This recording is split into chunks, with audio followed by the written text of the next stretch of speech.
দুইটা সিগনেচার, এই যে আমার দুইটা সিগনেচার নকল করা হয়েছে এখানে, অনলি দুইটা সিগনেচার শুধু আমার এই যে নকল করা হয়েছে দেখ। আর বাকি সব সাইন কিন্তু এখানে আমি মনে করি লালু ভাইয়ের সাইন মনে হয় এটা না। আমরা যেহেতু উনি আমাদের সহকর্মী, এখানে আমাদের সিনিয়র বড় ভাই আমাদের প্যানেল মেয়র আছে, উনি জানে, উনিও শনাক্ত করেছে এটাও লালু ভাইয়ের সিগনেচারও না, ওনার সিগনেচারও নকল করা হয়েছে। আর বাকি সব সিগনেচার কিন্তু যা দাপার আপনারা দেখেন সবগুলা তারা দিয়েছে, দেখেন সব সিগনেচার গুলা সবগুলা তারা দিয়েছে।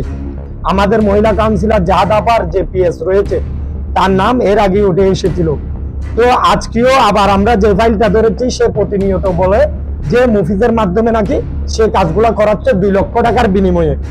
1 লক্ষ টাকা অলরেডি সে পরিশোধ করেছে, আর 1 লক্ষ টাকা কাট পাওয়ার পরে সে পরিশোধ করবে, এরকম কন্ট্রাক্টের মাধ্যমে সে এগুলো করতেছে।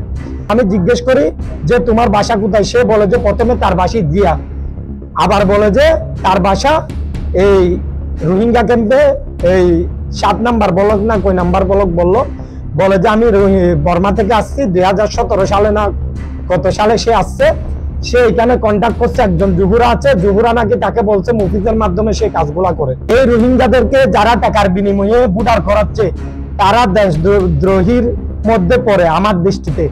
এই দেশদ্রোহীদেরকে তদন্ত সাপেক্ষে তাদেরকে দৃষ্টান্তমূলক সর্বোচ্চ শাস্তি যেন প্রদান করা হয়। আর যেন কি এই দেশের মাটি 30 লক্ষ মানুষ শহীদের বিনিময়ে যে দেশ আমরা পেয়েছি, সেই দেশের মাটি যেন আর কেউ টাকা দিয়ে বিক্রি করার সাহস না পায়, সেটা আমি প্রশাসনের দৃষ্টি আকর্ষণ করছি। তাদের যেন কঠোরভাবে শাস্তি প্রদান করা হয় তাদেরকে।